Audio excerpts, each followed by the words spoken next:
ಜಾತ್ರೆ ಈಗಾಗಲೇ ತುಂಬ ಅದ್ಭುತವಾಗಿ ಮೂಡಿ ಬರ್ತಾ ಇದೆ. ನಾಳೆ ಎಲ್ಲ ವರ್ಕು ಚೆಕ್ ಮಾಡೋಕ್ಕೆ ಇಡೀ ನಮ್ಮ ತಂಡ ನಾಳೆ ಬರ್ತಾ ಇದೆ. ಇವತ್ತು ವಿಶೇಷ ಏನಂತಂದರೆ ಇವತ್ತು ಮೊದಲು ಪೂಜೆ, ವಿಘ್ನೇಶ್ವರನಿಗೆ ಮೊದಲು ಪೂಜೆ ಮಾಡುವ ಇವತ್ತಿಂದ ಜಾತ್ರೆ ಸ್ಟಾರ್ಟ್ ಆಗ್ತದೆ. ವಿಶೇಷವಾಗಿ ಆದಿಜಂಬವನ್ನು ಪೂಜೆ ಮುಖಾಂತರವಾಗಿ ಇವು ರಾಮಲಿಂಗೇಶ್ವರ ಸಂಪ್ರದಾಯ ಇದೆ.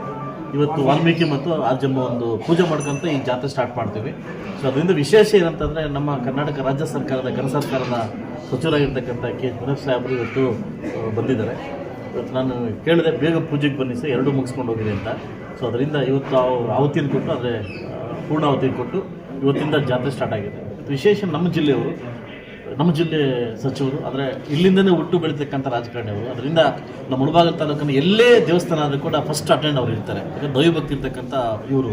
ಸೊ ಅದರಿಂದ ಅವ್ರ ಜೊತೆ ನಾನು ಕೂಡ ಬಂದು ಇವತ್ತು ಪೂಜೆ ಮಾಡೋ ಮುಖಾಂತರವಾಗಿ ಇಡೀ ಮುಳಬಾಗಿಲು ತಾಲೂಕಿಗೆ, ಕರ್ನಾಟಕ ರಾಜ್ಯಕ್ಕೆ ಸಮೃದ್ಧವಾಗಿರ್ತಕ್ಕಂಥ ಜೀವನ ಬರಬೇಕಾದ್ರೆ ಮಳೆ ಬೆಳೆ ಚೆನ್ನಾಗಾಗಬೇಕು, ರೈತರ ಮುಖದಲ್ಲಿ ಒಳ್ಳೆ ಕಳೆ ಬರಬೇಕಂದ್ರೆ ಇವತ್ತು ನಮ್ಮ ರಾಜ್ಯ ಸುಗಮವಾಗಿರ್ಬೇಕಂದ್ರೆ ದೇವರಿಗೆ ಕೇಳ್ಕೊಂತ ಇವತ್ತಿಂದ ಏನೂ ಕುಂದುಕೊರತೆಗಳಿದೆ ದೇವರಲ್ಲಿ ನಾನು ಪ್ರಾರ್ಥನೆ ಇಟ್ಟಿದ್ದೀನಿ.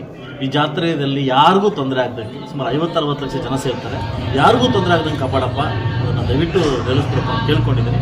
ಅದರಿಂದ ನನ್ನ ಎಲ್ಲ ನಾಯಕರು ಕೂಡ, ಮುಳಬಾಗಿಲು ತಾಲೂಕು ನಾಯಕರು ಪಕ್ಷಾತೀತವಾಗಿ ಎಲ್ಲರೂ ಬಂದು ದೇವರ ಸಮ್ಮುಖದಲ್ಲಿ ಪ್ರಾರ್ಥನೆ ಮಾಡ್ಕೊಂಡು ಹೋಗ್ತಾ ಇದ್ವಿ. ಎಲ್ರಿಗೂ ಒಳ್ಳೆಯದಾಗಿ ಬಯಸ್ತೀವಿ.